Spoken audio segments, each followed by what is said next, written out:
Hello students, welcome back to Elite Tutors. चलिए, इस video में हम शुरू करने वाले हैं प्रैक्टिस सेट 1.3 और इसमें हम देखने वाले हैं सिमिलरिटी का कंसेप्ट। और ऑलरेडी आप क्लास 9th में और क्लास 8 में सिमिलरिटी के कंसेप्ट को समझे हैं। थोड़ा सा हम और देखते हैं, एक बार रिवाइज कर लेते हैं। जैसे देखिए कि ये एक फैक्ट्री है और आपको क्या करना है, इस फैक्ट्री का एक मॉडल बनाना है, एक ड्राइंग और करना है, सिमिलर फिगर बनाना है और छोटा बनाना है, 60% छोटा। तो आपने बनाया और मॉडल 1, और आपने मेरे से बोला कि सर ये रेडी है, और मैंने बोला कि नहीं ये रॉन्ग है। तो आपने बोला कैसे रॉन्ग है स्टूडेंट्स? तो मैंने आपको बोला कि आपको 60% छोटा करना है और एक सिमिलर फिगर बनाना है। तो आपको क्या याद रखना पड़ेगा? तो देखिए, अगर ये लेंथ 10 सेंटीमीटर है और 60% छोटा मतलब 6 सेंटीमीटर अगर आपने ये बनाया है तो आपने करेक्ट किया, तो ये सही है आपका, ये 60% सही है। इस लेंथ को 60% छोटा आपने यहाँ पे भी किया है, इस लेंथ को 60% छोटा यहाँ पे किया है, इस लेंथ को 60% छोटा यहाँ पे किया है, इस वाले लेंथ को भी 60% छोटा आपने यहाँ पे किया है। इवन ये जो लेंथ है ये इन सब का 60% छोटा यहाँ पे दिख रहा है। इसी तरह इसमें भी और इसमें भी दिख रहा है। लेकिन ये जो चिमनी का हाइट है इसका 60% ये नहीं दिख रहा है, ये काफ़ी ज़्यादा हाइट दिख रहा है। तो यहाँ पे आपने लेंथ्स के रेशियो को बराबर रखा है, सबको 60% छोटा रखा, लेकिन यहाँ पे आप भूल गए, जिसकी वजह से ये सिमिलर फिगर नहीं हुआ। दूसरा एक चीज़ और है कि ये तो साइड का लेंथ की बात हो गई स्टूडेंट्स। अब ये देखिए, एक रेक्टेंगुलर दिख रहा है और ये भी रेक्टेंगुलर दिख रहा है। तो ये दोनों रेक्टेंगुलर क्यों दिख रहा है? क्योंकि ये जो एंगल था 90 डिग्री का, ये भी वही 90 डिग्री का है। यहाँ पे जितने 90 डिग्री के एंगल है सब यहाँ पे भी 90 डिग्री के एंगल है। ये एंगल जितना डिग्री का है, ये एंगल भी उतना डिग्री का है।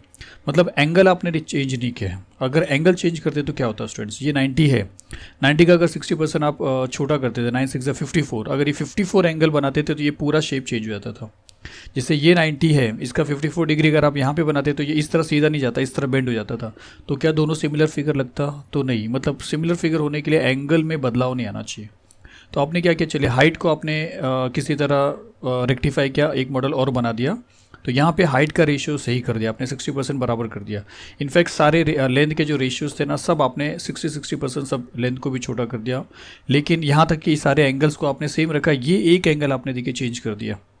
ये एंगल लगभग 70 डिग्री जैसा लग रहा है, लेकिन ये एंगल क्लोज टू 90 डिग्री लग रहा है। तो ये दोनों एंगल डिफरेंट है। तो एंगल ये और एंगल ये डिफरेंट होने की वजह से स्टूडेंट्स, दोनों डिफरेंट होने की वजह से दोनों का शेप देखिए बिल्कुल अलग दिख रहा है। मतलब सिमिलर फिगर में एंगल आप चेंज नहीं कर सकते, एंगल सेम रहता है। साइड रेशियोज में होते हैं, साइड्स भी छोटे होते हैं, साइड सेम नहीं होता है। जितना बड़ा ये लेंथ है उतना बड़ा ये नहीं है। साइज़ छोटे होते हैं, लेकिन जितना ये छोटा हुआ रहेगा उतनी सब छोटा हुआ रहेगा। या अगर इससे बड़ा बनाना है तो जितना आप एक साइड का जितना % आप बड़ा बनाओगे उससे सारे लेंथ उतने बड़े बनेंगे। तो थर्ड फिगर अगर हम देखेंगे तो हमने सारे चीज़ों को ध्यान दिया। मतलब जितने एंगल्स इसमें थे, जैसे जैसे हर जगह पे वैसे वैसे एंगल यहाँ पे बनाए, और हर एक लेंथ को हमने, जितने भी लेंथ हमको दिखाई देते सबके 60% छोटे किए। तब जाके ये दोनों क्या हो गया मालूम है, सिमिलर फिगर हो गया। तो ये थोड़ा सा फैक्ट था सिमिलर फिगर का। सिंस हम ये सारे डायग्राम को डील नहीं करने वाले इस चैप्टर में, तो हमको तो सिर्फ ट्राइंगल्स के बारे में देखना है। तो चलिए एक बार फिर से देख लेते हैं। सपोज करिए कि ट्राइंगल ABC और ट्राइंगल PQR, ये दोनों ट्राइंगल सिमिलर हैं। देखिए, हम सिमिलर है ऐसा समझ के चल रहे हैं। अगर ये दोनों ट्राइंगल सिमिलर है तो सिंबॉलिकली कैसा लिखोगे? ये triangle ABC is similar to triangle PQR, आप ऐसा लिखोगे, triangle ABC is similar to triangle PQR। ये इसका सिंबल है। तो अगर ये दोनों सिमिलर है तो आपको क्या मिलेगा? इसका मतलब तीनों एंगल इसके, तीनों एंगल उसके इक्वल रहेंगे। क्योंकि अभी पीछे हमने देखा कि सिमिलर फिगर में एंगल सेम रहते हैं, लेकिन साइड सेम नहीं रहते हैं, और साइड आपको सेम दिख भी नहीं रहा है, लेकिन साइड के प्रोपोर्शन सेम रहेंगे। तो ये एंगल जो है, एंगल CAB एंगल RPQ के इक्वल में रहेगा। मतलब ये वाला एंगल ये वाले एंगल को इक्वल रहेगा। इसका मतलब है कि एंगल A एंगल P के इक्वल में रहेगा, एंगल A एंगल P के इक्वल में रहेगा। इक्वल बोलिए या कॉन्ग्रुएंट बोलिए, एक ही मीनिंग है। दूसरा है एंगल CBA या ABC, कुछ भी बोलिए। तो एंगल CBA ये एंगल आपको RQP के इक्वल में रहेगा। मतलब ये एंगल और ये एंगल इक्वल रहेगा, क्योंकि एंगल सेम होता है, ये हमेशा याद रखिए। तो B एंगल जो है वो Q एंगल के इक्वल में रहेगा। तो यहाँ बोल सकते हैं कि B एंगल जो है वो Q एंगल के इक्वल में रहेगा। तीसरा, ये जो एंगल बच रहा है एंगल ACB, ये कॉन्ग्रुएंट रहेगा एंगल PRQ को। मतलब ये वाला जो एंगल है ये वाले एंगल के इक्वल में रहेगा। मतलब C जो है वो R के इक्वल में रहेगा। तो एंगल C जो है वो एंगल R के इक्वल में रहेगा।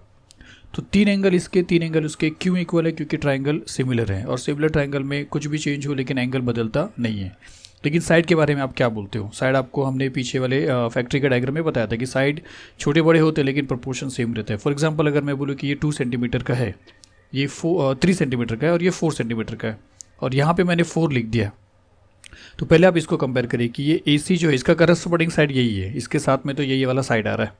तो AC अगर 2 है और PR अगर 4 है, देखिए AC अगर 2 है और PR अगर 4 है, मतलब ये जो PR है वो इसी का डबल हुआ है।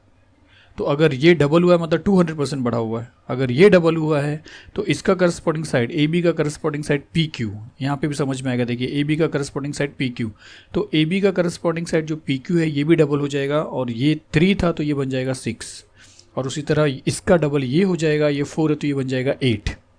और उसके बाद आप रेशियो निकालिए, ये साइड अपॉन ये साइड निकालिए, 2/4 है, 2/4, ये साइड अपॉन ये साइड निकालिए, 3/6 है, फिर ये साइड अपॉन ये साइड निकालिए, 4/8 है। अब कैंसिल करके देखिए, 2 1 2, 2 2 4, आपको हाफ मिला, 3 1 3, 3 2 6, 1/2 मिला, 4 1 4, 4 2 8, 1/2 मिला। तो अगर आप देखोगे तो तीनों साइड के जो प्रोपोर्शंस हैं वो इक्वल है, रेशियोज इक्वल मिले। तो साइड इक्वल नहीं होता है सिमिलर फिगर में, लेकिन उनका जो करस्पॉन्डिंग साइड्स हैं उनके रेशियोज इक्वल मिलते हैं। इसके लिए हम फाइनली बोल सकते हैं कि AB अपॉन अगर हम PQ निकालते हैं और हम उसके बाद BC अपॉन QR या RQ या QR निकालते हैं तो QR आ जाएगा। तो यहाँ पे QR और विच इज़ इक्वल टू, फिर AC बच रहा है तो AC अपॉन PR, तो यहाँ पे PR आ जाएगा। तो ये चीज़ आपको मिलता है। तो ये चीज़ आपको याद रखना है, जब दो ट्रायंगल सिमिलर होता है तो 3 एंगल इसके 3 एंगल उसके सेम होते हैं, और तीनों साइड का रेशियो करस्पॉन्डिंग सिर्फ इसके नहीं, इसके साथ, इसका इसके साथ, इसका इसके साथ रेशियो इक्वल होता है। ये 6 चीज़ अगर आप दो ट्रायंगल में देखते हो तो आप 100% बता सकते हो कि वो दोनों ट्रायंगल सिमिलर है। इस तरह का सिंबल आएगा। तो चलिए इसके बाद आगे देखते हैं। तो चलिए अब हम देखने वाले हैं कुछ टेस्ट। जैसे पहले है एंगल एंगल एंगल टेस्ट। तो टेस्ट क्या होता है कि जैसे हमने पीछे भी 6 इन्फॉर्मेशन अगर हमारे पास है तब हम देख सकते हैं कि दोनों ट्रायंगल सिमिलर है। लेकिन टेस्ट में आपको ये समझ में आए कि अगर आपके पास सिर्फ जो बताया है, जैसे यहाँ पे 3 एंगल अगर आपने देख लिया दो ट्रायंगल के अंदर, तभी भी आप डायरेक्टली डिक्लेयर कर सकते हो कि दोनों ट्रायंगल सिमिलर है। जबकि आपने साइड के बारे में कुछ आपको नॉलेज नहीं था, फिर भी आप बोल सकते हो कि ट्रायंगल सिमिलर है। तो पहला टेस्ट है ए टेस्ट, जिसको हम बोलते हैं एंगल एंगल एंगल टेस्ट, या इसी का और एक शॉर्ट फॉर्म है, इसको और शॉर्ट में हम कर सकते हैं जिसको बोलते हैं ए टेस्ट। ये दोनों वन एंड द सेम है। इनफैक्ट हम यही वाला अप्लाई करेंगे। यहाँ पे 3 एंगल लिया जा रहा है, यहाँ पे 2 एंगल लिया जा रहा है, लेकिन चलिए पहले 3 एंगल समझते हैं फिर ये 2 एंगल समझेंगे। तो ए टेस्ट का क्या मतलब है कि सपोज करिए कि आपके पास एक ट्राइंगल ABC है जो यहाँ पे दिया हुआ है, एक ट्राइंगल PQR है जो यहाँ पे दिया हुआ है, और in the correspondence ABC corresponds to PQR लिखा है। तो ये चीज़ मैं आपको थोड़ी देर में बताता हूँ। तो आपके पास 2 ट्राइंगल हो गया, एक ABC और एक PQR। तो आगे क्या लिखा है कि if A is congruent to P, मतलब A जो है अगर वो P के इक्वल में है, दोनों का मार्किंग देखिए आइडेंटिकल मार्क्स, यहाँ पे भी ऐसी ड्रॉ हुआ, यहाँ पे भी, मतलब एंगल A का जो लेंथ मेजर है वो एंगल P के मेजर के बराबर है। Angle B is congruent to angle Q, तो एंगल B जो है वो एंगल Q के कॉन्ग्रुएंट में है। मतलब ये दोनों जो सिंबल है आप देखिए, आइडेंटिकल मार्क्स देखिए, ये दोनों बता रहा है कि ये एंगल और ये एंगल इक्वल है, और एंगल C एंगल R के इक्वल में है, और एंगल C जो है इसका मार्किंग देखिए और एंगल R जो है इसका मार्किंग देखिए सेम है। तो ये दोनों एंगल इक्वल है। तो अगर A P के इक्वल में है, B Q के इक्वल में है, और C R के इक्वल में है, और आपको साइड के बारे में कुछ पता ही नहीं है कि क्या इसको डिवाइड करने पे इसके साथ, इसको इसके साथ डिवाइड करने पे और इसको इसके साथ डिवाइड करने पे सेम रेशियो आ रहा है क्या नहीं आ रहा, आपको नहीं पता। लेकिन इतने पे भी आप बोल सकते हो कि ये दोनों ट्राइंगल सिमिलर है, जिसको आप बोलोगे एंगल एंगल एंगल टेस्ट।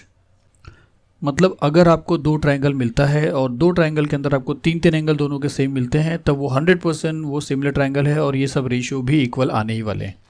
चलिए करस्पॉन्डेंस के बारे में थोड़ा सा समझते हैं कि क्या इसका मतलब है। जैसे यहाँ पे ABC करस्पॉन्ड्स टू PQR लिखा है, मतलब A के प्लेस पे P है, मतलब A के इक्वल में एंगल P है, B के इक्वल में एंगल Q है, और C के इक्वल में एंगल R है। फर्स्ट वाले के साथ P है और सेकंड वाले के साथ Q है, और थर्ड वाले के साथ R है। तो यहाँ पे सेम है, देखिए A के साथ P है, करेक्ट है, A के साथ P है, और इस तरफ लेफ्ट में B है, यहाँ पे भी लेफ्ट में Q है। तो लेफ्ट वाला लेफ्ट के साथ से ये R, राइट वाला राइट के साथ है, मतलब इसका दोनों का पोजीशन सेम है। लेकिन अगर इस ट्रायंगल को अगर हमने इस तरह ड्रॉ कर दिया तो इसका मार्किंग और इसका मार्किंग सेम है, मतलब A के साथ P है, तो हम अगर लिखेंगे A, तो A करस्पॉन्ड कर रहा है P को, ये राइट है। लेकिन क्या B क्यू को करस्पॉन्ड कर रहा है क्या है, बी का मार्किंग और क्यू का मार्किंग सेम है क्या, तो बी का और क्यू का मार्किंग डिफरेंट है, तो बी क्यू को करस्पॉन्ड नहीं कर रहा है। तो हम यहाँ पे अगर बी लिख भी देते हैं और यहाँ पे सी लिख देते हैं, सपोज इस ट्राइंगल का नाम ए बी सी लिख देते हैं, तो ए पी को करस्पॉन्ड कर रहा सही है, लेकिन सेकेंड वाला जो बी है वो इसको करस्पॉन्ड कर रहा है क्योंकि इसका मार्किंग इसके जैसा मिल रहा है। तो यहाँ पे सेकेंड पोजीशन पे आपको आर लिखना पड़ेगा, ना कि क्यू लिखना पड़ेगा। तो यहाँ पे आर आ जाएगा, और फिर अगर सी देखते हो तो सी क्यू के करस्पॉन्ड कर रहा है, तो सी के प्लेस पे आ जाएगा क्यू। तो करस्पॉन्डेंस इस तरह बन जाएगा, A B C P R Q के करस्पॉन्ड्स में हो जाएगा। चलिए अब उसके बाद इसका जो शॉर्ट मैं बता रहा था कि दो एंगल से भी काम चल जाएगा, दो एंगल से, तो वो क्या है देखिए।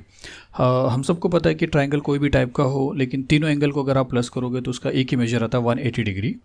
तो अगर इस ट्राइंगल के अंदर सपोज ये 70 डिग्री है और इसी का करस्पॉन्डिंग एंगल जो ये है ये भी 70 डिग्री है, दोनों सेम है, और इसका करस्पॉन्डिंग एंगल ये है, ये 60 डिग्री है और ये भी 60 डिग्री है। तो 70 और 60 को अगर आप प्लस करते हो तो आपको मिल जाता है 130, और तीनों मिला के कितना होता है 180, मतलब 50 बच रहा है। अगर 50 बच रहा है तो ये 50 ही होगा, अगर इसमें 50 होगा तो यही हालत यहाँ पे भी, तो इसमें 50 होगा। मतलब दो एंगल अगर इसका और इसका इक्वल है तो थर्ड एंगल की बात ही कुछ नहीं है, वो इसके और ये वो थर्ड एंगल इक्वल होना ही होना है। मतलब तीनों एंगल ढूंढने की कोई ज़रूरत नहीं स्टूडेंट्स, अगर आप दो एंगल ढूंढ लेते हो तो तीसरा जब इक्वल हो ही रहा है तो बताने की ज़रूरत नहीं। इसके लिए आपको क्या करना है, सिर्फ दो एंगल ढूंढना है। मतलब अगर आप किसी ट्राइंगल के अंदर दो एंगल ढूंढ लेते हो कि दोनों ट्राइंगल के अंदर दो एंगल इक्वल हैं, तभी भी दोनों ट्राइंगल क्या हो जाएंगे, सिमिलर हो जाएंगे। तो उसको बोलते हैं ए टेस्ट। और हम क्या करने वाले हैं, रियल में यही करने वाले हैं, तीन एंगल के पीछे नहीं जाने वाले, दो एंगल को फाइंड आउट करेंगे, और एंगल अगर दो एंगल है तो हम उसको ए टेस्ट से प्रूव करेंगे। चलिए इसके बाद का जो टेस्ट है वो देखते हैं। तो चलिए इसके बाद जो टेस्ट है, सेकेंड टेस्ट है, वो है SAS टेस्ट। और इसका मतलब क्या है कि अगर आप दो ट्राइंगल देख रहे हो और एक एंगल जो दोनों साइड के बीच में है, एक एंगल जो दोनों साइड के बीच में जिसका मेजर दिया हुआ है, ये एंगल दोनों साइड के बाद नहीं आ सकता है, ना दोनों साइड के पहले आ सकता है, दोनों साइड के बीच में होना चाहिए। तो ये कंडीशन होना चाहिए, और उसके बाद वो दोनों एंगल तो इक्वल होना चाहिए। सिमिलरिटी के लिए तो आपको मालूम है एंगल इक्वल होना चाहिए, लेकिन साइड इक्वल तो होता नहीं है। जैसे ये देख रहे हो तो 1 है, लेकिन ये उसके बराबर नहीं है, 1.5 है, ये 2 है, ये 3 है, पर इनका अगर रेशियो इक्वल है तो ये दोनों ट्राइंगल सिमिलर हो जाएंगे। जैसे देखिए KL अपॉन अगर RS आप निकालते हो तो आपको मिलेगा 1/1.5, जिसको अगर आप 10 से मल्टीप्लाई करोगे तो 10/15 हो जाएगा, सो दैट ये पॉइंट हट जाएगा। तो ये 5 के टेबल में जाएगा, 5 2 ज़ा 10 और 5 3 ज़ा 15, तो 2/3 आपको मिला KL/RS। उसके बाद LM/ST अगर आप देख रहे हो तो LM/ST ये डायरेक्टली 2/3 दिया हुआ है। तो दोनों वैल्यू इक्वल होने का मतलब है कि ये रेशियो और ये रेशियो इक्वल मिला, मतलब KL/RS और LM/ST इक्वल मिला। जैसे यहाँ पे दिखा KL/RS और LM/ST। तो अगर ये दोनों रेशियो इक्वल है, ये अपॉन ये और ये अपॉन ये, और इनके बीच का एंगल भी आपको इक्वल मिल रहा है जो यहाँ पे फिगर में दिख रहा है, तभी भी ये दोनों ट्राइंगल क्या हो जाएंगे, सिमिलर हो जाएंगे। अगर ये पैटर्न आपको दिखाई दे रहा है, अगर दो एंगल दिख रहा है तभी भी सिमिलर होते हैं, लेकिन अगर एक ही एंगल दिख रहा है लेकिन साइड्स में ये रिलेशन है तो भी वो एंगल सिमिलर, तो भी वो ट्राइंगल सिमिलर होते हैं। इसको बोला जाता है SAS टेस्ट। तो ये सारे चीज़ हमको जब हम सम्स करेंगे तो हमको ढूंढना है कौन कौन से टेस्ट से कौन कौन से ट्राइंगल सिमिलर हो रहे हैं। तो चलिए इसके बाद एक और टेस्ट है बस। तो चलिए वो है SSS टेस्ट, जिसका मतलब साइड टेस्ट।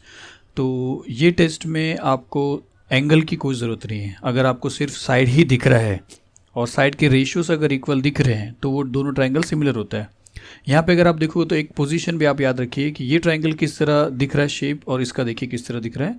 मतलब अगर इसको यहाँ पे हम लिखते हैं और इसको रोटेट करते हैं इस तरीके से, तो अब अगर आप देखोगे तो ये दोनों सेम दिख रहा है। तो यहाँ पे देखिए, यहाँ पे क्या लिखा था, PQR एंड XYZ। जैसे ABCD में PQR और XYZ आता है, तो P के साथ X और Q के साथ Y और R के साथ Z अगर आप देखोगे तो क्या P के साथ X यहाँ पे है, तो P के साथ देखिए X यहाँ पे नहीं है, यहाँ पे है। Q के साथ ये है, पर यहाँ पे Q के साथ क्या लिखा है, Y लिखा है। R के साथ ये होना चाहिए, पर R के साथ नहीं लिखा है। मतलब जब आप ट्राइंगल लोगे तो आप कुछ भी नाम दे सकते हो, लेकिन जब ये सिंबल लिखोगे ना स्टूडेंट्स, तब आपको करस्पॉन्डेंस याद रखना पड़ेगा, तब पोजीशन के हिसाब से ये नाम होना चाहिए। तो यहाँ पे बराबर दिया, देखिए P के साथ Z दिया है, P इस तरफ है, Z इस तरफ है, बराबर है। Q के साथ Y दिया है, Q मिडल में है और Y भी मिडल में है, और R के साथ X है। तो जब आप स्टार्टिंग में लोगे कि in triangle this and triangle that, तो कोई भी नाम चल सकता है, लेकिन जब आप सिमिलर का सिंबल लिखोगे दोनों ट्राइंगल के बीच में, तो करस्पॉन्डेंस का होना सबसे ज़्यादा ज़रूरी है, कौन सा एंगल किसके साथ है। और इसी के बेस पे आप बोल सकते हैं, देखिए कि P Q upon Z Y या वाई जेड, यहाँ पे लिखा है P Q upon Y Z, यहाँ पे भी देख सकते हो आप P Q upon Y Z, मतलब ये साइड अपॉन ये साइड, फिर ये साइड अपॉन ये साइड, और ये साइड अपॉन ये साइड अगर आप देखोगे तो यहाँ पे लिखा हुआ है। तो फाइनली ये समझना है कि अगर दो ट्राइंगल के अंदर तीनों साइड के रेशियोज इक्वल मिल रहे हैं, यहाँ पे नंबर्स नहीं दिया, वैल्यूज़ नहीं दिया, लेकिन अगर वैल्यू लिखे होते हैं, यहाँ पे कुछ नंबर लिखा होता है, यहाँ पे भी कुछ नंबर लिखा होता है, और आप सबको रेशियो निकालते हैं और आपको अगर इक्वल मिलता, तभी भी दोनों ट्राइंगल क्या हो जाते थे, सिमिलर हो जाते थे, और अपने आप ये जो एंगल बीच में बन रहे हैं, इसके 3 एंगल और इसके 3 एंगल अपने आप इक्वल होते थे। अगर आपने नहीं बनाया होता एंगल तो भी वो अपने आप इक्वल होते थे। इसको बोला जाता है SSS टेस्ट। चलिए इतना ही शुरू करना था, मतलब इंट्रोडक्शन था 1.3 के लिए। अब हम सम्स की तरफ चलते हैं। इसके अंदर हम टोटल सारे सम्स नहीं देखने वाले हैं, 4th सम्स तक देखेंगे, उसके बाद पार्ट 2 में हम देखेंगे बाकी के सम्स। तो चलिए शुरू करते हैं सम्स। चलिए एक चीज़ और है कि प्रॉपर्टीज ऑफ सिमिलर ट्राइंगल्स के बारे में देख लेते हैं। ये हो सकता है आपको ऑब्जेक्टिव के में आ सकता है। देखिए कोई भी ट्राइंगल खुद को सिमिलर होता है, ये चीज़ आपको याद रखिए कि ट्राइंगल ABC को सिमिलर होगा। इस प्रॉपर्टी को हम बोलते हैं रिफ्लेक्सिविटी। फिर अगर एक ट्राइंगल ABC है, अगर वो सेकंड ट्राइंगल को सिमिलर है DEF को, तो वही DEF फर्स्ट वाले को भी सिमिलर रहेगा एक दूसरे को। इस प्रॉपर्टी को हम बोलते हैं सिमिट्री। और थर्ड क्या है कि ट्राइंगल ABC ट्राइंगल DEF को अगर सिमिलर है और ट्राइंगल DEF किसी थर्ड वाले ट्राइंगल को सिमिलर है, फर्स्ट वाला सेकंड को सिमिलर है और सेकंड वाला थर्ड को सिमिलर है, तो फर्स्ट वाला थर्ड को सिमिलर हो जाएगा। इस प्रॉपर्टी को हम बोलते हैं ट्रांसिटिविटी। तो ये आपको सिर्फ याद रखना है, हो सकता है कहीं पे आपको इसका बेनिफिट हो जाए। तो चलिए अब फाइनली हम चलते हैं फर्स्ट क्वेश्चन पे। अब देखिए फर्स्ट क्वेश्चन में क्या लिखा है कि इन फिगर 1.55 ये वाले फिगर में एंगल ABC 75 डिग्री है। एंगल ABC ये है 75 डिग्री, और एंगल EDC 75 डिग्री है। एंगल EDC ये है 75 डिग्री। फिर हमसे क्या बोला कि state which 2 triangles are similar, बताइए कौन से 2 ट्राइंगल सिमिलर है, एंड बाय विच टेस्ट, और कौन से टेस्ट से सिमिलर है। मतलब इसके अंदर 2 ट्राइंगल हैं जो सिमिलर हैं, आपको वो बताना है। अगर आप देखोगे तो आपको कितने ट्राइंगल दिख रहे हैं स्टूडेंट्स, यहाँ पे एक ट्राइंगल ये दिख रहा है और एक ट्राइंगल बड़ा वाला दिख रहा है। बाकी अगर ये देखोगे तो ये क्वाड्रिलेटरल है, तो 2 ही ट्राइंगल दिख रहे हैं, और वो दोनों ट्राइंगल आपको बताना है कि सिमिलर है, और वो किस टेस्ट से सिमिलर है ये भी बताना है। और आगे क्वेश्चन कंटिन्यू क्या करके बोला है कि also write the similarity of these 2 triangles by a proper 1-to-1 correspondence. जब आप सिमिलर लिखोगे तो करस्पॉन्डेंस का ध्यान जरूर रखोगे। तो चलिए जो एक ट्राइंगल है, सबसे पहले ये वाला ट्राइंगल, सपोज इसको यहाँ पे साइड में रखते हैं, और सेकेंड ट्राइंगल ये है, इसको भी यहाँ पे साइड में रखते हैं। और अब हमको देखना है कि ये दोनों ट्राइंगल सिमिलर हैं या नहीं है।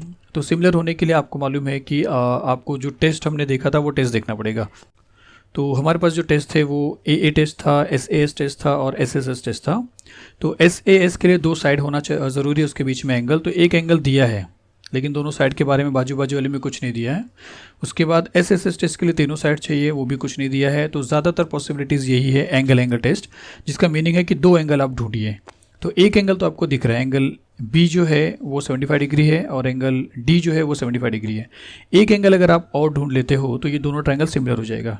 तो क्या वो एक एंगल में ये नहीं बोल सकता हूँ C वाला एंगल, क्या दोनों इक्वल नहीं है?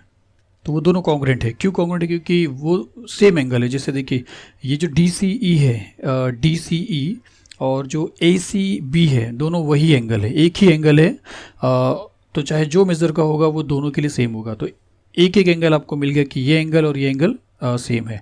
तो अब आपको पता चल गया कि इस ट्राइंगल के अंदर और इस ट्राइंगल के अंदर दो एंगल इसके और 2 एंगल इसके इक्वल है। तो आप बोल सकते हो कि दोनों ट्राइंगल जो है वो सिमिलर है। और आप इसको लिखोगे कैसे? देखिए पहले हम लिखेंगे इन triangle ABC and triangle DEF। ABC and DEF लिखने टाइम आपको करस्पॉन्डेंस नहीं देखना है, करस्पॉन्डेंस का क्वेश्चन है। यहाँ पे आपको बोला है कि also write the similarity of these 2 triangles by a proper 1-to-1 correspondence. 1-to-1 मतलब 1 के साथ 1, सेकेंड वाले के साथ सेकेंड, थर्ड वाले के साथ। लेकिन यहाँ पे आप कुछ भी लिख सकते हो, फाइनली जब सिंबल लिखोगे तो ज़रूर लिखना है। तो हमने क्या किया, एक ट्राइंगल ABC लिखा और ट्राइंगल DEF लिखा। इसमें आपको पता है कि एंगल ABC जो है वो 75 डिग्री है, और एंगल EDC जो है वो भी 75 डिग्री, तो दोनों इक्वल हो गया। तो हम बोल सकते हैं कि हम बोल सकते हैं एंगल ABC जो है वो एंगल DEF के इक्वल में है। ABC जो है वो DEF के इक्वल में है। दूसरा ये जो C है, दोनों के अंदर वही एंगल है, दोनों के अंदर वो कॉमन है। उसके अंदर भी इसमें भी है, तो इसका रीज़न कॉमन रहेगा और हम बोल सकते हैं कि angle A C B is congruent to angle D C E. हाँ चलिए, एक चीज़ और है कि इसका रीज़न क्या रहेगा, ये दोनों एंगल इक्वल क्यों है, क्योंकि दोनों 75 डिग्री और ये दिया हुआ है हमको, तो यहाँ पे लिख सकते हैं हम गिवन। और दूसरा जो ए सी बी है और डी सी ई है उसको हम लिखेंगे कॉन्ग्रुएंट और उसका रीज़न लिखेंगे कॉमन एंगल, क्योंकि दोनों कॉमन है, दोनों के लिए कॉमन है। अब जब दो एंगल आपको मिल जा रहा है तो दोनों ट्रायंगल क्या हो जा रहा है, सिमिलर हो जा रहा है। तो फाइनली हम लिखेंगे therefore triangle A B C is similar to triangle E D C, और वो ए टेस्ट से हो रहा है, इसके लिए हम यहाँ पे लिखेंगे by A test for similarity. तो इतना हो गया आपका ये क्वेश्चन। अब हमने किया क्या, देखिए यहाँ पे 1-to-1 करस्पॉन्डेंस भी लिखा है, जो यहाँ पे सेकंड क्वेश्चन पूछा था। ए के साथ यहाँ पे हमने वो फॉलो नहीं किया था, हमने कुछ भी ले लिया था, लेकिन यहाँ पे ए के साथ ई आ रहा है, या सेकंड समझिए बी के साथ डी जरूर आ रहा है। देखिए बी 75 है, डी 75 है, सी के साथ सी आ रहा है क्योंकि दोनों में सी सेम है, तो बचता है ए, तो ए के साथ क्या आएगा, ई आएगा, तो ए के साथ ई आ रहा है। तो ये है 1-to-1 करस्पॉन्डेंस के साथ। या अगर देखिए करस्पॉन्डेंस आपको अगर समझना है तो ट्राइंगल दिखने में एक जैसा दिखना चाहिए। जैसे इसका 75 नीचे दिख रहा है, इसका 75 ऊपर दिख रहा है, इसका सी राइट साइड में, इसका भी सी राइट साइड में। चलिए काम करते हैं, तो पोजीशन को बराबर करके करस्पॉन्डेंस समझते हैं। जैसे हम इसको क्या करते हैं, डी इस तरफ है, सॉरी 75 इस तरफ है और इसका 75 ऊपर है, तो इसके 75 को इस तरफ और सी को उस तरफ करते हैं इस तरीके से, और थोड़ा करते हैं इस तरीके से, और थोड़ा करते हैं इस तरीके से। अब देखिए यहाँ पे 75 है, यहाँ पे 75 है, यहाँ पे सी है, यहाँ पे सी है, लेकिन इसका ए ऊपर है और इसका ए नीचे, ई नीचे है, तो इसको फ्लिप करके ऊपर कर देते हैं। तो अब देखिए, अब अगर आप करस्पॉन्डेंस देखोगे तो ए के साथ ई है, बी के साथ डी है और सी के साथ सी है, तो करस्पॉन्डेंस इसका क्या आ जाएगा, A B C corresponds to A D F. हमको ये अलग से नहीं लिखना है, हमको लिखना था पीछे जो हमने बताया था वहीं तक, हमने ऑलरेडी सिमिलरिटी को करस्पॉन्डेंस के साथ ही लिखा है। चलिए फर्स्ट क्वेश्चन फिनिश होता है, सेकंड क्वेश्चन देखते हैं। फर्स्ट क्वेश्चन में आपको ये नहीं लिखना स्टूडेंट, जो हमने पीछे किया था बस उतने लिखना है। तो चलिए ये है सेकंड क्वेश्चन, क्या लिखा है कि are the triangles in figure 1.56, मतलब इसमें सिमिलर, क्या ये दोनों ट्राइंगल सिमिलर हैं और बाय विच टेस्ट, अगर हैं तो कौन से टेस्ट से। तो इन्फॉर्मेशन अगर आप देखते हो तो इसके तीनों साइड में वैल्यूज़ लिखे हुए हैं और इसके भी तीनों साइड में वैल्यूज़ लिखे हुए हैं। तो अगर तीनों साइड में वैल्यूज़ है या तीनों साइड के ही वैल्यूज़ हैं और एंगल के बारे में कोई इन्फॉर्मेशन है ही नहीं हमारे पास, तो टेस्ट में अगर हम देखेंगे तो हमारे पास ज़्यादातर चांसेस है एस टेस्ट का होने का। लेकिन ये टेस्ट से ये दोनों ट्राइंगल तभी सिमिलर होंगे जब रेशियोस इक्वल रहेंगे। तो हमको करना क्या है कि रेशियो फाइंड आउट करना है कि क्या P Q upon L M, Q R upon M N और P R upon L N equal है या नहीं है। तो रेशियो फाइंड आउट करते हैं, पहले P Q upon L M निकालते हैं और यहाँ पे लिखते हैं कि P Q upon L M, तो वो हमको मिलता है पी क्यू 6 है और एल एम 3 है, और वो मिल जाएगा 3 1 3, 3 2 6, और वो हो जाएगा 2/1 या 2 लिखिए चलेगा, इसको कंडीशन नंबर 1 कर देते हैं। फिर Q R upon M N निकालते हैं और लिखते हैं Q R upon M N, और वो है 8/4, तो यहाँ पे लिखते हैं 8/4, 4 1 4, 4 2 8, तो ये मिल रहा है आपको फिर से 2/1, इसको बोल सकते हैं 2। और फिर बचता है पी आर और एल एन, तो फाइंड करते हैं P R upon L N, तो पी आर है 10 और एल एन है 5, तो 5 1 5, 5 2 10, ये भी मिलता है आपको 2/1। तो अगर हम देखेंगे और तीनों में, तो तीनों का रेशियो क्या मिला, इक्वल मिला। तो हम यहाँ पे लास्ट में ऐसा लिख सकते हैं कि फ्रॉम कंडीशन 1 2 एंड 3 हम डायरेक्टली बोल सकते हैं कि ट्राइंगल से आपको करस्पॉन्डेंस याद रखना है, बराबर हो रहा है। देखिए इसके साथ ये है, इसके साथ ये है, इसके साथ, तो P Q R, triangle P Q R is similar to triangle L M N, triangle L M N, और सिंस साइड था तो इसका रीज़न आ जाएगा एस टेस्ट फॉर सिमिलैरिटी। आपको ऐसा करके लिखना है। तो बस इतना ही करना था स्टूडेंट्स। तो ये क्वेश्चन कंप्लीट हो रहा है कि क्या वो ट्राइंगल सिमिलर है, तो ये सिमिलर है, और किस टेस्ट से सिमिलर है, तो वो एस टेस्ट से सिमिलर है। चलिए इसके बाद थर्ड क्वेश्चन देखते हैं। तो चलिए थर्ड क्वेश्चन देखते हैं, और इसमें क्या लिखा कि as shown in the figure 1.57 ये वाला, two poles of height 8 metre and 4 metre are perpendicular to the ground. तो दो पोल है, एक का हाइट 8 मीटर है और एक का हाइट 4 मीटर है, जैसे यहाँ पे दिख रहा है। ये 8 मीटर का पोल है और ये 4 मीटर का पोल है, और वो ग्राउंड के ऊपर परपेंडिकुलर है, मतलब ये दोनों भी 90 डिग्री है। और फिर क्या लिखा कि if the length of the shadow of smaller pole due to sunlight is 6 metre. तो ये है स्मॉलर पोल, और यहाँ पे कहीं पे सनलाइट होगा तो उसका जो रेज आएगा, वहाँ से रेज आने के बाद इसके ऊपर जब टकराएगा तो उसका जो शेडो है नीचे बनेगा। तो ये शेडो है, इस पोल का ये शेडो है जिसका लेंथ कितना है, 6 मीटर है। Then how long will be the shadow of the bigger pole at the same time. उसी टाइम पे, जिस टाइम पे इसका शेडो बना था, उसी टाइम पे ये जो बड़ा वाला पोल है 8 मीटर का, उसका शेडो बड़ा बनेगा क्योंकि उसका हाइट भी बड़ा है, तो उसका लेंथ कितना रहेगा। तो देखिए इसका वैल्यू आप तब फाइंड आउट कर सकते हो जब आप दोनों ट्राइंगल को सिमिलर पाते हो। अब यहाँ पे ये दोनों 90 डिग्री है, इसमें कोई डाउट नहीं है, क्योंकि पोल जो है वो ग्राउंड को परपेंडिकुलर है, तो ये एक एंगल आपके पास है। तो बाकी के लिए क्या करोगे, अगर हम टेस्ट की तरफ चलते तो हमारे पास ये सारे टेस्ट हैं।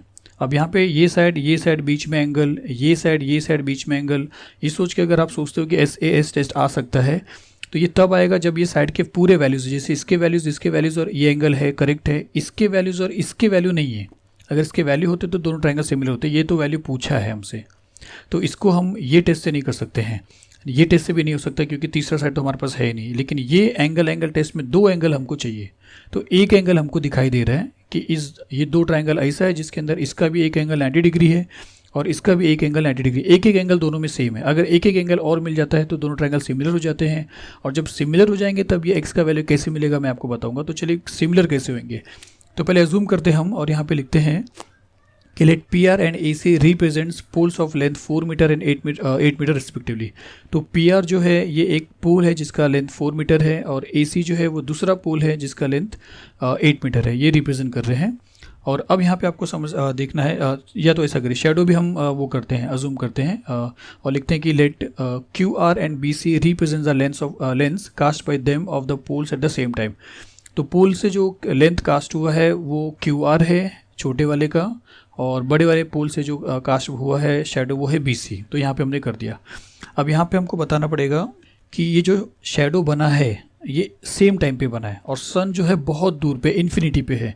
तो जब सन वहाँ से सन का रेज आएगा तो ये दोनों एंगल जो है, एंगल P और एंगल A, ये दोनों इक्वल ही रहेगा स्टूडेंट्स, क्योंकि सन नज़दीक में नहीं है कि थोड़ा सा इसके लिए अलग और इसके लिए अलग होएगा, इन्फिनिटी पे है, बहुत दूर पे है, तो दोनों एंगल क्या बनेगा, सेम बनेगा। तो ये हम लिख के बोल सकते हैं कि ये दोनों एंगल फिर इक्वल होगा। और यहाँ पे बताएंगे कि since the shadows are casted at the same time, और हम बोल सकते हैं therefore angle P is congruent to angle A, इसको हम कर देते हैं कंडीशन नंबर 1। तो ये एंगल मिल गया। दूसरा, ये पोल परपेंडिकुलर है ग्राउंड को, तो ये दोनों एंगल भी क्या हो जाएगा, सेम हो जाएगा। तो हम यहाँ पे लिखेंगे also poles are perpendicular to the ground, therefore angle R जो है वो एंगल C के इक्वल में रहेगा, इसको कर देते हैं कंडीशन नंबर 2। और फिर क्या करते हैं, और फिर लिखते हैं कि from 1 and 2, from 1 and 2, 1 and 2 से आपको क्या समझ रहा है कि ये 2 ट्राइंगल सिमिलर हो रहे हैं। कौन से टेस्ट से, दोनों एंगल, मतलब आपने दो एंगल ढूंढ लिया दोनों के अंदर।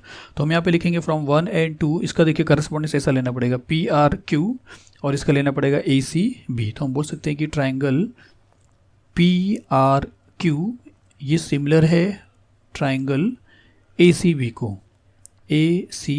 को, और इसका रीज़न आ जाएगा एंगल टेस्ट फॉर सिमिलैरिटी। तो आप लिखेंगे एंगल टेस्ट फॉर सिमिलैरिटी, जैसा यहाँ पे लिखा है एंगल टेस्ट फॉर सिमिलैरिटी, बस इतना लिखेंगे तो भी चलेगा।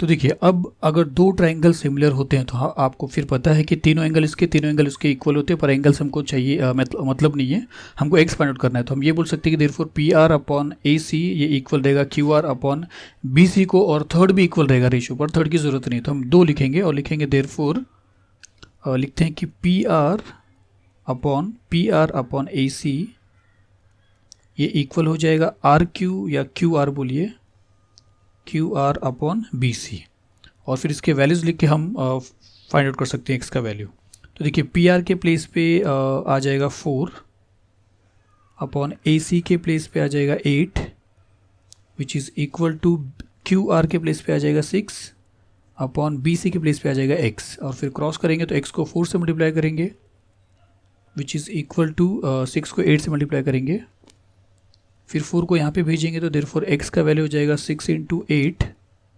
अपॉन 4, 4 1 = 4, 4 2 = 8, 6 2 = 12। तो x का वैल्यू क्या मिल गया आपको, 12 मिल गया। तो अब लास्ट में आप फाइनली लिख दोगे कि जो शेडो मिल रहा है बिगर वाले पोल का वो है 6 मीटर। तो चलिए क्वेश्चन नंबर 3 फिनिश होता है, क्वेश्चन नंबर 4 करते हैं।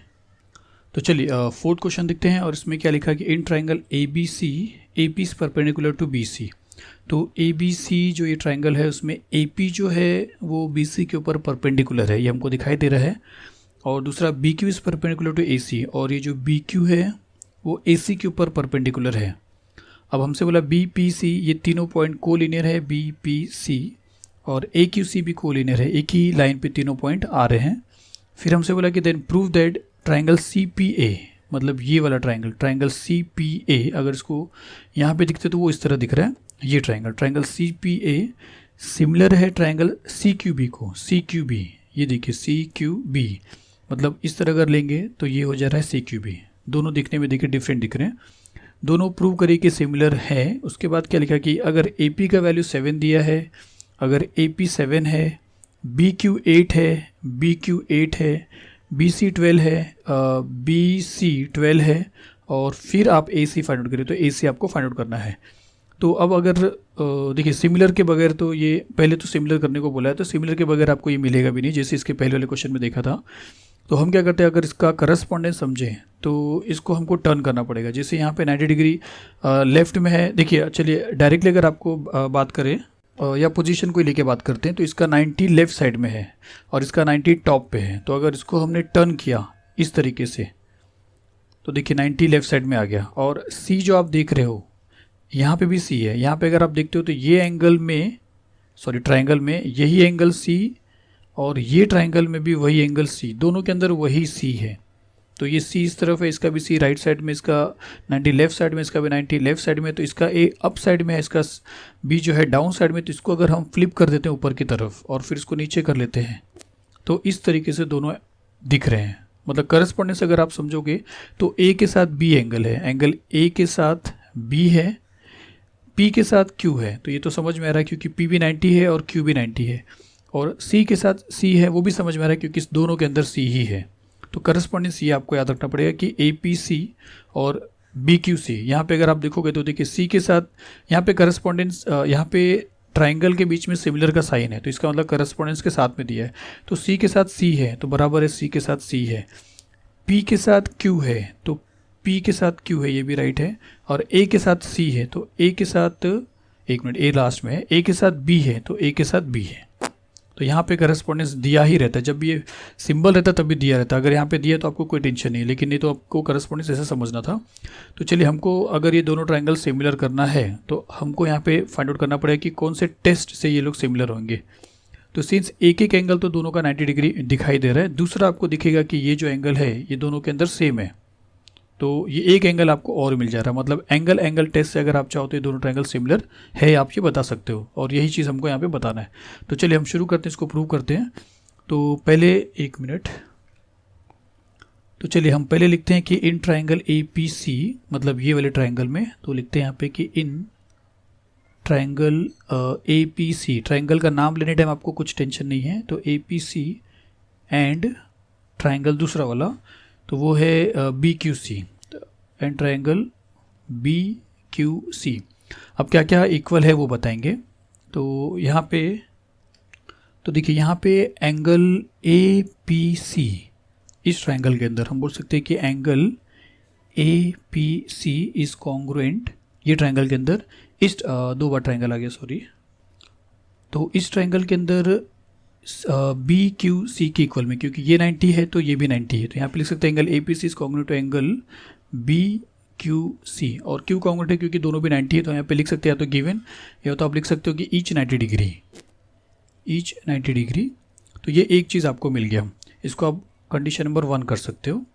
फिर दूसरा आप क्या बोल सकते हो कि इस ट्रायंगल के अंदर ट्रायंगल ए पी सी के अंदर आप ये बोल सकते हो कि ये ट्रायंगल के अंदर एंगल ए सी पी जो है ये एंगल, तो हम लिख सकते हैं कि एंगल ए सी पी ये कॉन्ग्रुएंट है इस वाले ट्रायंगल के अंदर बी क्यू सी में, ये वाले ट्रायंगल के अंदर क्यू सी बी को, इस ट्रायंगल में भी वही सी है बट ये वाले ट्रायंगल के अंदर भी वही सी है, तो हम लिख सकते हैं क्यू सी बी को, एंगल क्यू सी बी को, और इसका रीजन रहेगा कॉमन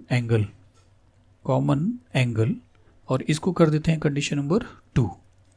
तो अब देखिए फर्स्ट में हमने बताया कि दोनों एंगल इक्वल है 90-90, सेकेंड में हमने बताया कि एंगल सी सी कॉमन है, तो दोनों इक्वेशन से या दोनों कंडीशन से हम बोल सकते हैं कि दोनों ट्रायंगल सिमिलर है बाय विच टेस्ट, तो एंगल टेस्ट से सिमिलर हो जाएगा। तो यहाँ पे लिखेंगे देयरफॉर ट्रायंगल, अब देखिए करस्पॉन्डेंस या तो यहाँ पे देखिए या तो हमने जो फिगर पीछे रोटेट किया था यहाँ पे देखिए, तो हम ऐसा बोल सकते हैं कि ए पी सी, या आप ऐसा लिखेंगे तो भी चलेगा। चलिए इसे लिखते हैं ट्रायंगल सी पी ए, देखिए सी पी ए लिया है तो इसको भी ऐसे लेना पड़ेगा सी क्यू बी, तो यहाँ पे लिखा भी है देखिए C Q B.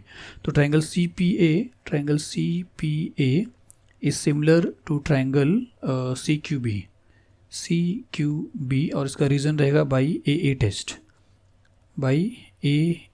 Test for similarity, इतना आपको लिखना पड़ेगा। और सिंस जब ट्रायंगल सिमिलर हो जाते हैं तो उनके जितने भी साइड्स होते हैं वो रेशियो में आ जाते हैं, मतलब A P upon B Q equal हो जाएगा P C upon Q C which is equal to A C upon B सी।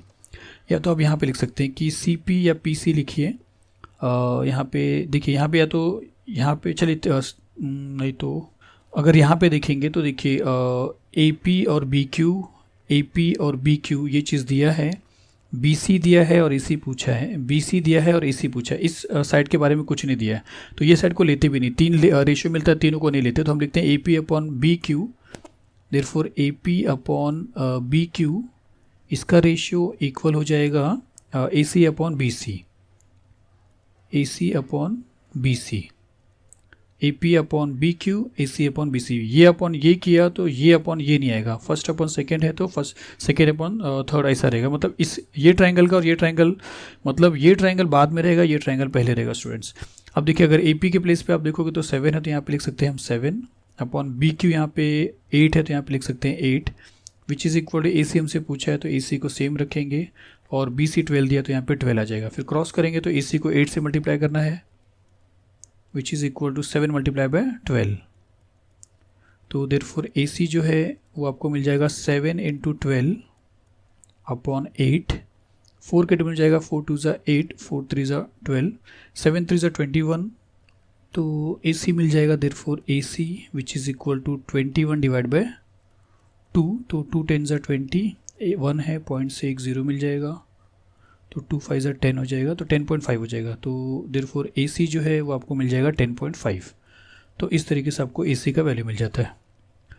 तो चलिए AC हमको मिल गया, और इस वीडियो में हमको 4th क्वेश्चन तक देखना था, इसके बाद की वीडियो में हम आगे के सारे क्वेश्चंस कवर करेंगे। तो चलिए मिलते हैं नेक्स्ट वीडियो में, थैंक यू वेरी मच।